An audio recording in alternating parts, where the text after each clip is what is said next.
tayo ngayon, baby loves? Wala ka ng trabaho pala. Eh, wala na talaga tayong pag-asa kaya lingid na. Anong gagawin natin? Wala. Wala akong iba naisip ngayon, kundi lumapit na lang kay Chang Yolanda. Ha? Diyan lang yun, sa ikalawang kanto. Pansamantala lang, makitira muna tayo doon habang wala pa tayong malilipatan. Ano? Pupuntahan natin yung buwakaw na tiyahin mo na mukhang pera? Ay, di ako papayag dun, tsaka hindi din ako magpapa-under dun. Yun na lang yung naisip ko, Archie. Siya lang yung malapit sa akin na kamag-anak ko dito sa Maynila. Ay, hindi ako papayag. Anong gusto mo? Tumira tayo sa kalye? Ay, mas gugustuhin ko pang maging palaboy sa kalye kaysa naman magpapa-under ako dun. Eh, daig pa nga yung bunganga nun mukhang kanyon. Sige, kundi tayo kay Chang Yolanda. Magbigay ka ng ibang solusyon.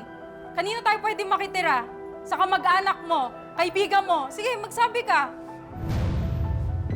Ano? Wala, di ba?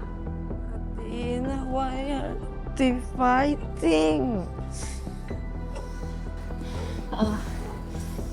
Cecil, Archie, baka pwede naman natin pag-usapan ng maayos kasi wala tayong maiisip na solusyon kung mag-aaway lang kayo, di ba?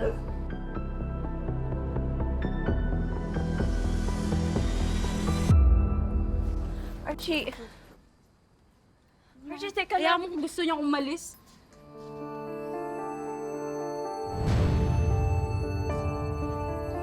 Sorry.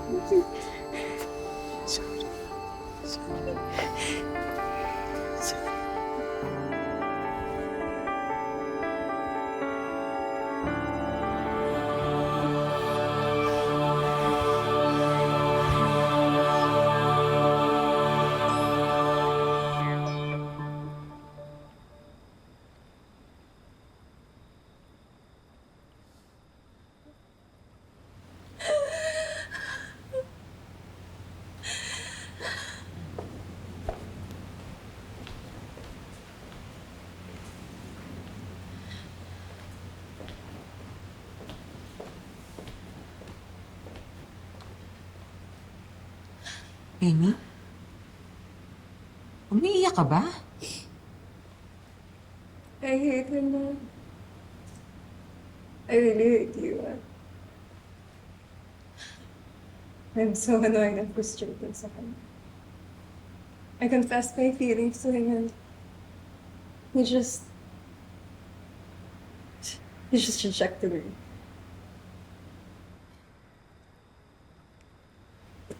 Then move on to another guy.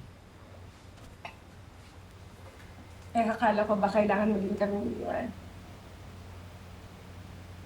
For us to get the wealth, may mga dinapas na development. Diba that's what we want?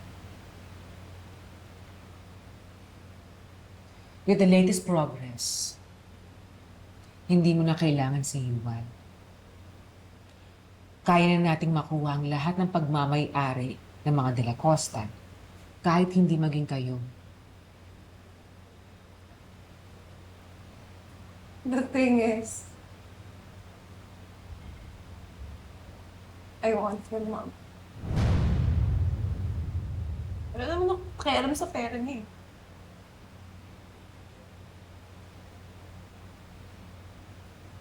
Mahal ko siya. Oh, di. Amy, hindi lahat ng bagay ginagamitan ng puso. Minsan, mas kailangan mong pakinggan ng utak mo kaysa sa nararamdaman mo. Amy, lahat ng talunan, puso ang pinakinggan. And Ina is the perfect example of that. Gusto mo bang matulad sa kanya? Ha? Of course not. Hindi naman ako magiging katulad ni Ina. Na kahit pinairal ko yung heart ko, alam ko magiging masaya ako. I just want to have everything. And that includes you, Anne. Okay? Walang iba.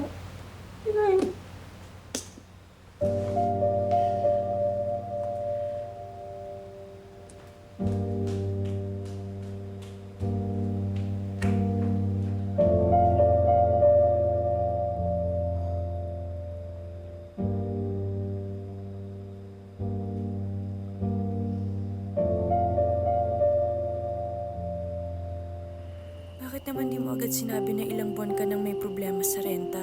Sana natulungan kita.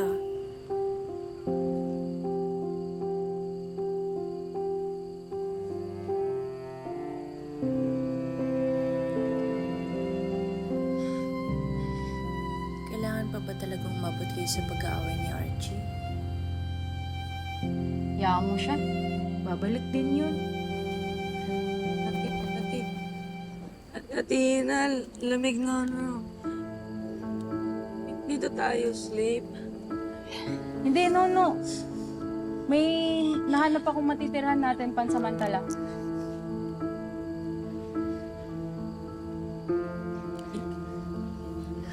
Hindi mag-alala.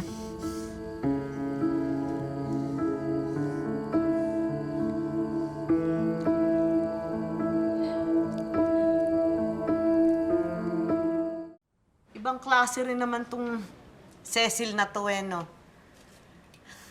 Asa na ba yung babaeng yun? Chang, bumili lang ng makakain. Kapal din ng mukha eh, no? Nung isang araw, pinagdamutan ako, pautangin. Tapos ngayon, makikiusap na dito titira sa amin. Eh, Chang, alam niyo naman po na kayo lang malalapitan ni Cecil. Tsaka maiintindihan niyo na rin po yung tao kung bakit wala siyang mapahiram sa'yo na pera. Kita niyo naman nung napali sila sa apartment. Palibasa, mayabang. Nakakilala lang ng kaibigang mayaman, napasok lang sa trabahong sosyal, ayun na. Chang, hindi naman ganun si Cecil, Chang. Eh, anong ibig mo sabihin? Nagsisinungaling ako? Hindi naman din sa ganun, Chang. Ay, nako, Archie. Sa lahat ng ayoko, yung taong mayabang. Kaya kung hindi niya matatanggap na masyado siya mapagmalaki, kalimutan na natin, di kayo pwede dito. Nakikiusap po ako.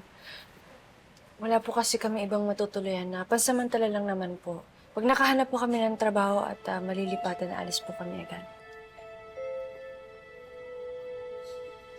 Ang klase talaga, no? Nagsama pa ng palamunin, eh. Hindi naman po kami makikitira ng libre. Magbibigay pa rin po ako ng panggastos para makatulong pa rin sa mga gastusin dito. Madali naman palang kausap to. Eh, kung ganon, di sige, pumapayag na ako. Pero tandaan mo, ha? Linggo-linggo, kailangan magbigay kayo ng pera sa akin. Saka lahat na tumitira dito, kailangan kumikilos. Bawal ang tamad. Nagkakaintindihan ba tayo? Apo, salamat po. Sige, pasok.